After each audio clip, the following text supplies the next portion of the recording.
ഏവർക്കും സ്നേഹവന്ദനം. ദൈവത്തെ നമുക്ക് എങ്ങനെ മനസ്സിലാക്കാൻ കഴിയും? ദൈവം നമ്മളെ എങ്ങനെ മനസ്സിലാക്കുന്നു? ഈ കാര്യങ്ങളെ നിങ്ങളുമായിട്ട് പങ്കുവെക്കാൻ ആഗ്രഹിക്കുകയാണ്. അതിന് ഒറ്റ വാചകത്തിൽ പറഞ്ഞാൽ ഉടമ്പടികളുടെ ദൈവശാസ്ത്രം, കവനന്റ് തിയോളജി എന്ന് നമുക്കിതിനെ തലക്കെട്ട് കൊടുക്കാം. ഉടമ്പടി അഥവാ കവനന്റ് എന്ന ആശയം ബൈബിളിന്റെ മുഴുവൻ സംഭവങ്ങളെയും ബന്ധിപ്പിക്കുന്ന പ്രധാന തത്വശാസ്ത്രപരമായിട്ടുള്ള ഒരു നൂലാണ്. ദൈവം മനുഷ്യനുള്ള ബന്ധം സ്ഥാപിക്കുകയും നിലനിർത്തുകയും ചെയ്യുന്ന രീതി ഉടമ്പടികളിലൂടെ തന്നെയാണ്. സൃഷ്ടിയിൽ ആരംഭിച്ച ദൈവമനുഷ്യ ബന്ധം വീഴ്ചയിലൂടെ തകർന്നെങ്കിലും ഉടമ്പടികളുടെ ശൃംഖലയിലൂടെ ദൈവം തന്റെ രക്ഷാപദ്ധതി ചരിത്രത്തിൽ വെളിപ്പെടുത്തുന്നു എന്നുള്ളതാണ് യാഥാർത്ഥ്യം. അപ്പൊ ഈ ഒരു ഭാഗത്ത് ഉടമ്പടികളുടെ ദൈവശാസ്ത്രത്തെ അല്ലെങ്കിൽ പ്രോഗ്രസീവ് റെവലേഷൻ എന്ന നിലയിൽ നമുക്ക് മനസ്സിലാക്കാൻ സാധിക്കും. അതായത് ഓരോ ഉടമ്പടിയും മുമ്പത്തെ വെളിപ്പെടുത്തലിനെ വികസിപ്പിക്കുകയും ഒടുവിൽ ക്രിസ്തുവിൽ അത് പൂർത്തിയാകുകയും ചെയ്യുന്നു എന്നുള്ളതാണ്. അതിനാൽ കവനന്റ് തിയോളജിയിൽ ഒരു സിസ്റ്റമാറ്റിക് ആശയം മാത്രമല്ല, അതൊരു ചരിത്രപരമായിട്ടുള്ള അല്ലെങ്കിൽ റിഡംറ്റീവ് ഹിസ്റ്റോറിക്കൽ ഗതിയാണ് നമുക്ക് വെളിപ്പെടുത്തി തരുന്നത്. ഉടമ്പടി എന്ന പദത്തിന്റെ അർത്ഥം, അതിൻ്റെ ഒരു ബിബ്ലിക്കൽ മീനിങ് ഓഫ് കവനന്റ് എന്താണെന്ന് ചോദിച്ചു കഴിഞ്ഞാൽ, ഹീബ്രു ഭാഷയിൽ ഉടമ്പടി എന്നതിന് ഉപയോഗിച്ചിരിക്കുന്ന പദം ബെറീത്ത് എന്നാണ്. ബെറീത്ത് എന്ന് പറഞ്ഞു കഴിഞ്ഞാൽ ഒരു സാധാരണ കരാറിനേക്കാളും കൂടുതലായിട്ടുള്ളതാണ്. അതൊരു ബന്ധപരമായിട്ടുള്ള പ്രതിബദ്ധതയാണ്. റിലേഷണൽ കമ്മിറ്റ്മെന്റ് എന്നാണ് നമുക്കതിന് പറയാവുന്നത്. പഴയ നിയമത്തിൽ ഉടമ്പടി പലപ്പോഴും ഒരു സർവാധികാരിയായിട്ടുള്ള അല്ലെങ്കിൽ സോവറിൻ രാജാവും ഒരു അനുചരനും തമ്മിലുള്ള ബന്ധമായിട്ടാണ് അവതരിപ്പിച്ചിരിക്കുന്നത്. ഇത് ഏൻഷ്യന്റ് നിയർ ഈസ്റ്റേൺ സുസേറിനിറ്റി ട്രീറ്റീസിനോട് സാമ്യമുള്ള ഒന്നാണ്. പ്രാചീന മധ്യപൂർവ്വ ദേശത്ത് ശക്തമായ സാമ്രാജ്യങ്ങളായിരുന്ന Hittite empire, Assyrian empire, Babylonian empire എന്നിവ ഉപയോഗിച്ചിരുന്ന ഒരു രാഷ്ട്രീയ കരാർ രീതിയാണ് സുസറൈൻ കരാർ എന്ന് പറയുന്നത്. അപ്പൊ സുസറൈൻ കരാർ എന്നത് ഒരു ഉടമ്പടിയാണ്. ഇതിൽ ശക്തനായിട്ടുള്ള ഒരു രാജാവ്, സുസേറിയൻ എന്നാണ് അദ്ദേഹത്തെ വിളിക്കുക, അദ്ദേഹത്തിന്റെ മേൽക്കോയ്മയുള്ള രാജാവ് എന്നാണ് അർത്ഥം.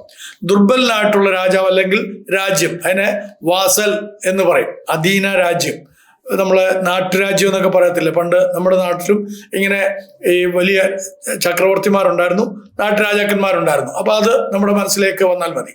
അധീന രാജ്യവും അതേപോലെ തന്നെ ശക്തനായിട്ടുള്ള രാജാവും ഇരുവരും തമ്മിൽ ഒരു കരാർ ഉണ്ടാക്കുന്നു. ഈ കരാറിന്റെ അടിസ്ഥാനത്തിൽ അധീന രാജാവ് അല്ലെങ്കിൽ നാട്ടുരാജാവ് മേൽക്കോയ്മയുള്ള രാജാവിനെ അല്ലെങ്കിൽ ചക്രവർത്തിയെ അനുസരിക്കണം, അദ്ദേഹത്തെ സേവിക്കണം, അദ്ദേഹത്തോട് നിഷ്ഠയോടെ അല്ലെങ്കിൽ വിശ്വസ്തയോടെ നിലകൊള്ളണം. ചുരുക്കത്തിൽ സുസറൈൻ കരാർ എന്നത് ശക്തനായ രാജാവ് ഒരു ദുർബല രാജാവിൽ നിന്ന് വിശ്വസ്തതയും അനുസരണയും ആവശ്യപ്പെടുന്ന ഒരു രാഷ്ട്രീയ ഉടമ്പടിയാണ്. എന്നാൽ ബൈബിളിലെ ഉടമ്പടികൾക്ക് ഒരു പ്രത്യേകതയുണ്ട്. അവ ദൈവത്തിന്റെ കൃപയിലും വിശ്വസ്തതയിലും അടിയുറച്ചവയാണ്. ഗ്രീക്ക് ഭാഷയിൽ ഇതിന് പറയുന്നത് ഡയാത്തേക്കെ എന്നാണ്. ഡയാത്തേക്കെ എന്ന് പറഞ്ഞു കഴിഞ്ഞാൽ ഈ പദം ടെസ്റ്റമെന്റ് എന്ന അർത്ഥത്തിലാണ് ഉപയോഗിച്ചിരിക്കുന്നത്. പ്രത്യേകിച്ച് ഒരു ഡിസ്ട്രിബ്യൂഷൻ ഓഫ് റൈറ്റ്സ് അതിനകത്ത് ടെസ്റ്റമെന്റിൽ അല്ലെങ്കിൽ ഈ പറഞ്ഞിട്ടുള്ള ഡയാത്തേക്കെ എന്ന് പറയുന്നതായിട്ടുള്ള വാക്കിനകത്ത് ഒരു ഡിസ്ട്രിബ്യൂഷൻ ഓഫ് റൈറ്റ്സ്, അവകാശ വിതരണം എന്ന ഒരു ആശയത്തോടെ ബന്ധപ്പെടുത്തിയാണ് മനസ്സിലാക്കാൻ സാധിക്കുന്നത്. മൂന്നാമതായിട്ട് കവനന്റ് ഓഫ് വർക്ക്സ്, പ്രവർത്തികളുടെ ഉടമ്പടി. സൃഷ്ടിക്കപ്പെട്ട ആദാമിനോടുള്ള ദൈവത്തിന്റെ ബന്ധം പല ദൈവശാസ്ത്രജ്ഞന്മാരും കവനന്റ് ഓഫ് വർക്ക്സ് എന്ന നിലയിലാണ് വ്യാഖ്യാനിച്ചിരിക്കുന്നത്. ഉൽപ്പത്തി പുസ്തകം 2-ാം അധ്യായത്തിന്റെ 16-17 വാക്യങ്ങളിൽ ദൈവം ഒരു കൽപ്പനയും അതിന്റെ അനുസരണത്തിന് അനുബന്ധമായ ജീവനും അനുസരണക്കേടിന് മരണവും പ്രഖ്യാപിക്കുന്നു എന്ന് നമുക്കറിയാം. ഈ ഉടമ്പടി മനുഷ്യന്റെ അനുസരണത്തെ അടിസ്ഥാനമാക്കിയിട്ടുള്ളതാണ്. മനുഷ്യൻ ദൈവത്തിന്റെ കൽപ്പന പാലിച്ചിരുന്നുവെങ്കിൽ അവൻ സ്ഥിരമായ ജീവനും അനുഗ്രഹവും അനുഭവിക്കുമായിരുന്നു. എന്നാൽ ഈ ഉടമ്പടി ലംഘിക്കപ്പെട്ടതോടെ മനുഷ്യൻ പാപത്തിന്റെയും മരണത്തിന്റെയും അടിമയായി.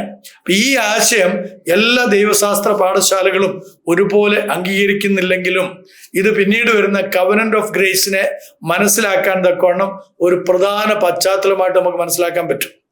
അതിൻ്റെ അടുത്ത ഭാഗം കവനന്റ് ഓഫ് ഗ്രേസ്, കൃപയുടെ ഉടമ്പടിയാണ്. വീഴ്ചയ്ക്ക് ശേഷം ദൈവം മനുഷ്യനെ ഉപേക്ഷിച്ചില്ല, മറിച്ച് ഒരു പുതിയ ഉടമ്പടി ദൈവം അവനുമായിട്ട് ആരംഭിക്കുകയാണ്. അത് കൃപയുടെ ഉടമ്പടിയാണ്. അപ്പൊ ഈ കൃപയുടെ ഉടമ്പടി മനുഷ്യന്റെ പ്രവൃത്തികളിൽ ആശ്രയിച്ചല്ല, അതിനു മുമ്പ് മനുഷ്യന്റെ പ്രവൃത്തികളുമായിട്ട് ബന്ധപ്പെട്ടായിരുന്നു. ഇപ്പോൾ മനുഷ്യന്റെ പ്രവൃത്തികളിൽ ആശ്രയിച്ചല്ല, ദൈവത്തിന്റെ കൃപയിൽ ആശ്രയിച്ചാണ്. ഉൽപ്പത്തി പുസ്തകം 3-ാം അധ്യായത്തിന്റെ 15-ാം വാക്യത്തിൽ കാണുന്ന വാഗ്ദാനം സ്ത്രീയുടെ സന്തതി എന്ന് പറയുന്നില്ലേ. അപ്പൊ ഈ ഉടമ്പടിയുടെ തുടക്കമാണ് അവിടെ നമുക്ക് കാണാൻ കഴിയുന്നത്. ഏതാ? Covenant of grace. Covenant of grace എന്ന് പറയുന്ന ആ കൃപയുടെ ഉടമ്പടി ആരംഭിക്കുന്നത് ഉൽപ്പത്തി പുസ്തകം 3-ാം അധ്യായത്തിന്റെ 15-ാം വാക്യത്തിൽ തന്നെയാണ്. മനസ്സിലായല്ലേ? അതിനെയാണ് നമ്മൾ പ്രോട്ടോ എവൻഗേലിയോ എന്ന് വിളിക്കുന്നത്. അപ്പൊ ഇവിടെ ദൈവം മനുഷ്യന്റെ വീണ്ടെടുപ്പിനുള്ള ആദ്യ സൂചന നൽകുകയാണ്. ഈ ഉടമ്പടി ചരിത്രത്തിൽ വിവിധ ഘട്ടങ്ങളിലൂടെ വികസിക്കുന്നുണ്ട്. അബ്രഹാമിന്റെ ആയിരുന്നാലും മോശയുടെ ആണെങ്കിലും ദാവീദിന്റെ ഉടമ്പടി ആണെങ്കിലും ഒക്കെ അത് കഴിഞ്ഞതിന് ശേഷം ഒരു പുതിയ ഉടമ്പടിയിലേക്ക് അത് പൂർത്തിയാകുകയും ചെയ്യുന്നു. അപ്പൊ നമുക്ക് ഏബ്രഹാമിക് കവനന്റ് അല്ലെങ്കിൽ അബ്രഹാമിന്റെ ഉടമ്പടിയെ കുറിച്ചൊന്ന് ചിന്തിക്കാം. ഉൽപ്പത്തി പുസ്തകം 12, 15, 17 അധ്യായങ്ങളിൽ ദൈവം അബ്രഹാമിനോട് ചെയ്യുന്ന ഉടമ്പടി ക്രിസ്തീയ ദൈവശാസ്ത്രത്തിൽ കേന്ദ്രസ്ഥാനമാണ്. ഈ ഉടമ്പടിയിൽ 3 പ്രധാന വാഗ്ദാനങ്ങൾ നമുക്ക് കാണാൻ കഴിയും. ആരൊക്കെയാണത്? ജനത അല്ലെങ്കിൽ നേഷൻ അനുഗ്രഹിക്കപ്പെടുന്നത്, ദേശം ലാൻഡ് അനുഗ്രഹിക്കപ്പെടുന്നത്, ബ്ലെസ്സിങ്സ്. അപ്പൊ ഈ ഉടമ്പടിയുടെ പ്രത്യേകത അത് അൺകണ്ടീഷണൽ ആയതാണ്. ഉൽപ്പത്തി 15 ദൈവം മാത്രം ഉടമ്പടിയിലൂടെ ചടങ്ങിലൂടെ കടന്നു പോകുന്നതായിട്ട് നമുക്ക് കാണാൻ സാധിക്കും. എന്ന് പറഞ്ഞു കഴിഞ്ഞാൽ ഉത്തരവാദിത്വം ദൈവം ഏറ്റെടുത്തിരിക്കുന്നു എന്നതാണ് സൂചിപ്പിക്കുന്നത്. അപ്പോൾ പുതിയ നിയമത്തിൽ ഈ ഉടമ്പടി ക്രിസ്തുവിൽ പൂർത്തിയാകുന്നതിനെ കാണിക്കുന്ന ഒരു നിഴലാണ് 15-ാം അധ്യായത്തിൽ, ഉൽപ്പത്തി പുസ്തകം 15-ാം അധ്യായത്തിലെ അബ്രഹാമിനോട് ദൈവം ചെയ്യുന്ന ഉടമ്പടിയിൽ അബ്രഹാം കൊണ്ടുവരുന്ന ബലികളിൽ ദൈവം അവയുടെ മധ്യേ നടക്കുന്നു എന്ന് പറഞ്ഞാൽ അത് മനുഷ്യനെ പാലിക്കാൻ കഴിയാത്തതാണ്. അതുകൊണ്ട് ദൈവം ആ ഉടമ്പടി മനുഷ്യന് വേണ്ടി ചെയ്യുന്നു എന്നുള്ള ആ ഒരു ഉറപ്പാണ് യേശു ക്രിസ്തുവിനെ ചൂണ്ടിക്കാണിച്ചുകൊണ്ട് തരുന്നത്. മനസ്സിലായല്ലോ? അപ്പം അതാണ് പുതിയ നിയമത്തിൽ ഈ ഉടമ്പടി ക്രിസ്തുവിൽ പൂർത്തിയാകുന്നതായിട്ട് വ്യാഖ്യാനിക്കുന്നത്. ഗലാത്യ ലേഖനം 3-ാം അധ്യായത്തിലെ ആശീർവാദം എന്ന് പറഞ്ഞ അനുഗ്രഹം എല്ലാ ജാതികളിലേക്കും യേശു ക്രിസ്തു മുഖാന്തരം വ്യാപിക്കുന്നു. അബ്രഹാമിന്റെ അനുസരണത്താൽ ജാതികളിലേക്ക് അനുഗ്രഹം വരേണ്ടതിന് അബ്രഹാം പിതാവിനോട് ദൈവം ചെയ്ത ഉടമ്പടിയുടെ പൂർണ്ണത ക്രിസ്തുവിൽ പൂർത്തീകരിച്ചിട്ട് ആ യേശു ക്രിസ്തുവിൽ കൂടെ സകല ജാതികൾക്കും ഈ അനുഗ്രഹം, രക്ഷ എന്നുള്ള അനുഗ്രഹത്തെ ദൈവം വാഗ്ദാനം ചെയ്യുകയാണ്. അടുത്തായിട്ട് നമുക്ക് മോശയ്ക്ക് കവനന്റ് അല്ലെങ്കിൽ മോശയുടെ ഉടമ്പടി എന്താണെന്ന് നോക്കാം. സീനായ് മലയിൽ ദൈവം ഇസ്രായേൽ ജനതയോട് ചെയ്യുന്ന ഉടമ്പടിയാണ് മോശയ്ക്ക് കവനന്റ് എന്ന് നമ്മൾ വിളിക്കുന്നത്. ഇത് പാഠപുസ്തകം 19 മുതൽ 24 വരെയുള്ള അധ്യായങ്ങളിൽ വിശദീകരിച്ചിട്ടുണ്ട്. ഈ ഉടമ്പടി നിയമത്തെ അല്ലെങ്കിൽ ലോയെ കേന്ദ്രീകരിച്ചാണ്. ദൈവം തന്റെ ജനതയെ വിശുദ്ധരായി ജീവിക്കാൻ വിളിക്കുന്നു. ഇവിടെ 10 കമാൻഡ്മെന്റ്സിന് ഒരു പ്രധാന പങ്ക് നമുക്ക് കാണാനായിട്ട് സാധിക്കും. അപ്പൊ ഈ ഉടമ്പടി കണ്ടീഷനിലാണ്. അനുസരണത്തിന് അനുഗ്രഹം. നീ അനുസരിക്കുകയാണെങ്കിൽ നിനക്ക് അനുഗ്രഹം ഉണ്ടാവും. ഇന്നും പല പ്രസംഗകരൊക്കെ അങ്ങനെ പറയുന്നത് നമ്മൾ കേട്ടിട്ടുണ്ടാവും അല്ലെ? നീ അനുസരിച്ചോ നിനക്ക് അനുഗ്രഹം വരും. അനുസരണക്കേടിന് ശിക്ഷയുണ്ട് എന്നുള്ളതാണ് അനുഗ്രഹമുണ്ട് എന്ന് പറയുന്നതിന്റെ എതിർപദം. നീ അനുസരിച്ചാൽ അനുഗ്രഹമുണ്ട്, അനുസരിച്ചില്ലെങ്കിലോ അനുഗ്രഹമില്ലെന്നുള്ളതല്ല, അനുസരണക്കേടിന് ശിക്ഷയുണ്ട് എന്നുള്ളത് തന്നെയാണ്. അപ്പൊ എന്നാൽ ഇത് രക്ഷ നേടാനുള്ള ഒരു മാർഗമായിട്ടല്ല ഈ 10 കമാൻഡ്മെന്റ്സോ മറ്റുള്ള നിയമങ്ങളോ ദൈവം കൊടുത്തത്. മറിച്ച് പാപത്തിന്റെ ഗൗരവം കാണിക്കുന്ന ഒരു ദൈവിക ഉപാധിയാണ്. പാപത്തിന്റെ ഗൗരവം, അതിൻ്റെ ആ ക്രൂരത, പാപത്തിന്റെ കാഠിന്യം, അതിൻ്റെ ശിക്ഷ അതെത്ര വലുതായിരിക്കുമെന്ന് കാണിക്കാൻ വേണ്ടിയിട്ടാണ് ഈ നിയമം അല്ലെങ്കിൽ ന്യായപ്രമാണം ദൈവം നൽകുന്നത്. റോമാലേഖനം 3-ാം അധ്യായത്തിന്റെ 20-ാം വാക്യം നിങ്ങൾ വായിച്ചാൽ നിങ്ങൾക്ക് മനസ്സിലാക്കാൻ മതി. ഇനി അടുത്തായിട്ട് 7-ാമതായിട്ട് ഡേവിഡ് കവനന്റ് അല്ലെങ്കിൽ ദാവീദിന്റെ ഉടമ്പടി എന്താണെന്നുള്ളത് നോക്കാം. ശമൂവേലിന്റെ 2-ാം പുസ്തകം 7-ാം അധ്യായത്തിൽ ദൈവം ദാവീദിനോട് ഒരു ശാശ്വത രാജവംശത്തിന്റെ വാഗ്ദാനം നൽകുന്നു. അപ്പൊ ഈ ഉടമ്പടിയുടെ മുഖ്യ വിശേഷത ദാവീദിന്റെ സിംഹാസനം ശാശ്വതമായി നിലനിൽക്കും എന്നുള്ളതാണ്. ഈ വാഗ്ദാനം പിന്നീട് മശിഹായിലേക്ക് വിരൽ ചൂണ്ടുന്നു. പുതിയ നിയമത്തിൽ യേശു ദാവീദിന്റെ പുത്രൻ എന്ന നിലയിൽ തിരിച്ചറിയപ്പെടുന്നു. യേശുവിനെ അഭിസംബോധന ചെയ്യുന്നത് തന്നെ കുരുടനായ മനുഷ്യൻ പോലും യേശുവെ ദാവീദ് പുത്ര എന്ന് പറഞ്ഞുകൊണ്ടാണ് സംബോധന ചെയ്യുന്നത്. അപ്പൊ ഈ ഉടമ്പടി രാജ്യത്വത്തിന്റെ അല്ലെങ്കിൽ കിങ്ഷിപ്പിന്റെ ആശയത്തെ രക്ഷാ പദ്ധതിയുമായിട്ട് കൃത്യമായിട്ട് ബന്ധിപ്പിക്കുകയാണ്. ഇനി 8-ാമതായിട്ട് ന്യൂ കവനന്റ് അല്ലെങ്കിൽ പുതിയ ഉടമ്പടി എന്താണെന്നുള്ളത് നമുക്ക് നോക്കാം. പുതിയ ഉടമ്പടി.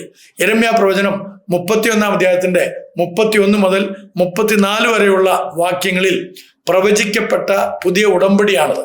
അത് ക്രിസ്തുവിൽ പൂർത്തിയായി എന്നുള്ളതാണ് സന്തോഷകരമായ കാര്യം. അപ്പൊ ഈ ഉടമ്പടിയുടെ പ്രധാന സവിശേഷതകൾ: നിയമം ഹൃദയത്തിൽ എഴുതപ്പെടും. അത് ലിഖിതമാകുന്ന അല്ലെങ്കിൽ എഴുതുന്നത് കല്ലുകളിലോ ഫലകങ്ങളിലോ പുസ്തകത്താളുകളിലോ അല്ല, അത് നമ്മുടെ മാംസള ഹൃദയങ്ങളിൽ അത് എഴുതപ്പെടും എന്നുള്ളതാണ് കർത്താവ് പറയുന്നത്. എന്ന് പറഞ്ഞു കഴിഞ്ഞാൽ വ്യക്തിപരമായിട്ടുള്ള ദൈവബന്ധം ഇതിലൂടെ രൂപപ്പെടും എന്നുള്ളതാണ്. നമുക്കൊക്കെ ദൈവത്തോടുള്ള ഒരു വ്യക്തിപരമായിട്ടുള്ള ബന്ധം രൂപപ്പെടുവാനുള്ള ഒരു പുതിയ ഉടമ്പടിയാണ് കർത്താവായ യേശു ക്രിസ്തുവിലൂടെ സംജാതമായിരിക്കുന്നത്. അപ്പം പാപങ്ങളുടെ പൂർണ്ണക്ഷമ അതുണ്ടെങ്കിൽ മാത്രമേ ഈ നിയമം കൊണ്ട്, നമ്മുടെ ഹൃദയത്തിൽ എഴുതപ്പെടുന്ന നിയമം കൊണ്ട് പ്രയോജനമുള്ളൂ. അപ്പൊ പുതിയ നിയമത്തിൽ, പ്രത്യേകിച്ച് ലൂക്കായുടെ സുവിശേഷം 22 അധ്യായത്തിന്റെ 20 വാക്യത്തിൽ യേശു തൻ്റെ രക്തത്തെ പുതിയ ഉടമ്പടി എന്ന് പ്രഖ്യാപിക്കുന്നു. യേശുവിന്റെ രക്തത്തെ പ്രതിനിധാനം ചെയ്യുന്ന അപ്പവീഞ്ഞുകളെ എടുത്തിട്ട് കർത്താവ് പറയുകയാണ്, ഇത് എൻ്റെ രക്തത്തിന്റെ പുതിയ ഉടമ്പടിക്കായിട്ട് ചെയ്യുകയാണ്. ഇവിടെ ഉടമ്പടി ഒരു ബാഹ്യ നിയമത്തിൽ നിന്ന് ആന്തരികമായ അനുഭവങ്ങളായിട്ട് മാറുന്നു. മറ്റേതൊക്കെ ബാഹ്യമായിട്ട്, നീ അത് ചെയ്താൽ ജീവിക്കും, എൻ്റെ നീതിമാൻ വിശ്വാസത്താൽ ജീവിക്കും എന്ന് പറഞ്ഞു. വിശ്വസ്തതയാൽ ജീവിക്കുമെന്നർത്ഥം അതിന് കൊടുത്തു. മാത്രമല്ല, നീ ഇത് ചെയ്താൽ നീ ജീവിക്കുമെന്ന് പറഞ്ഞപ്പോൾ ഇവിടെ വിശ്വാസത്താലുള്ള നീതീകരണം നമ്മുടെ ആന്തരിക അനുഭവമായിട്ട് യേശു ക്രിസ്തു മുഖാന്തരം മാറ്റിയെടുക്കുന്നു.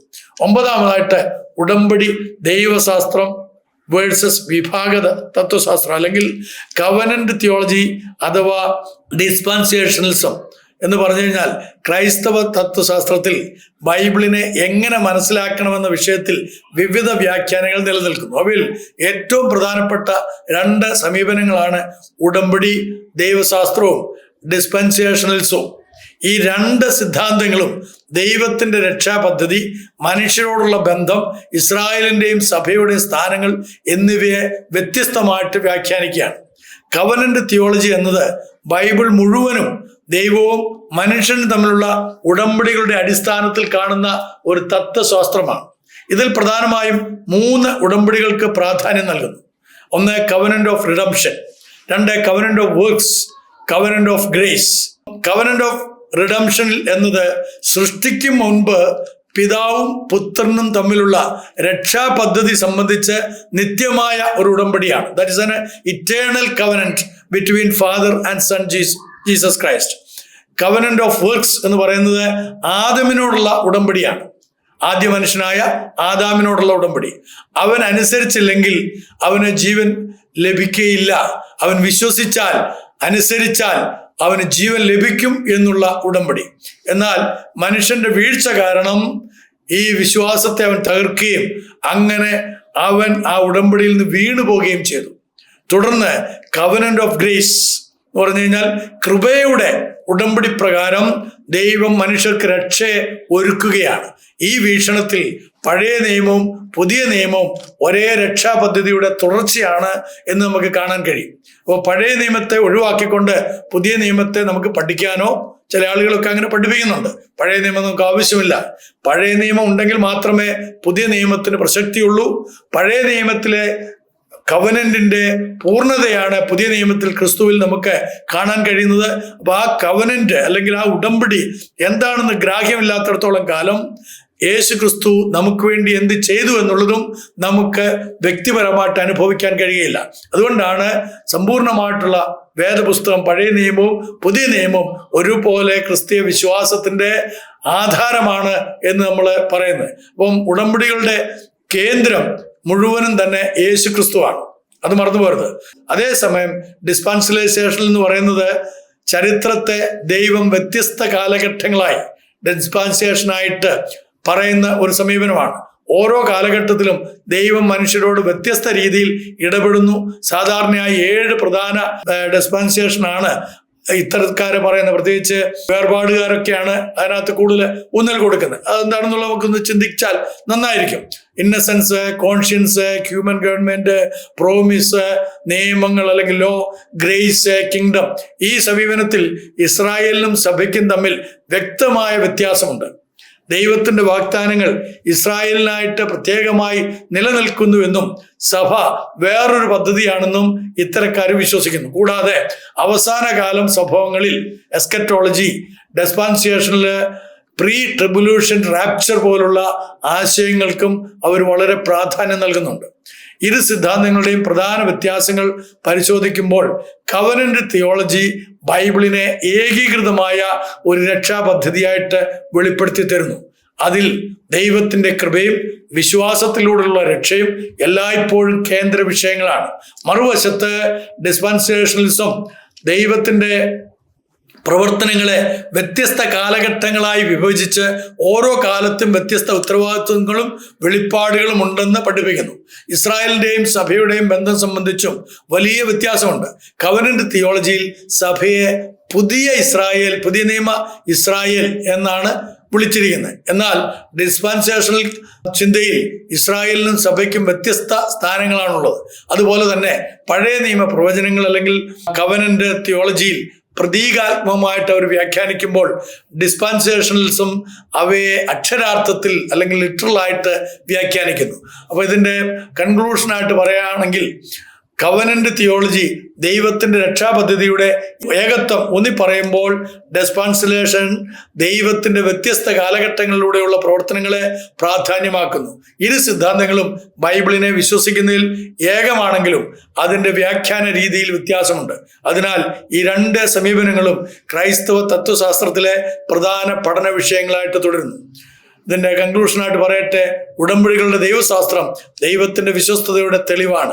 മനുഷ്യൻ പരാജയപ്പെട്ടാലും ദൈവം തന്റെ വാഗ്ദാനങ്ങൾ നിറവേറ്റുന്നു. സൃഷ്ടിയിൽ ആരംഭിച്ച് ദൈവ മനുഷ്യ ബന്ധം ഉടമ്പടികളിലൂടെ വികസിപ്പിച്ച് ക്രിസ്തുവിൽ പൂർത്തിയാവുന്നു. അതിനാൽ ഉടമ്പടി ദൈവത്തിന്റെ രക്ഷാപദ്ധതിയുടെ നാഡിയാണ്. അതിലൂടെ ദൈവം ചരിത്രത്തിൽ പ്രവർത്തിക്കുന്നു, മനുഷ്യനെ വീണ്ടെടുക്കുന്നു, ഒടുവിൽ സൃഷ്ടിയെ പുനഃസ്ഥാപിക്കുന്നു. പ്രിയമുള്ളവരെ, നമുക്ക് ഈ കവനന്റിൽ, ഈ ഉടമ്പടിയിൽ ഉൾപ്പെട്ടുകൊണ്ട് നമ്മുടെ ആ കർത്താവിന്റെ തേജസ്സിനോട് രൂപാന്തരപ്പെടുവാൻ തക്കവണ്ണം ഇടയായി തീരട്ടെ. അടുത്ത സെഷൻ വരുന്നിടവരെയും നന്ദി, നമസ്കാരം.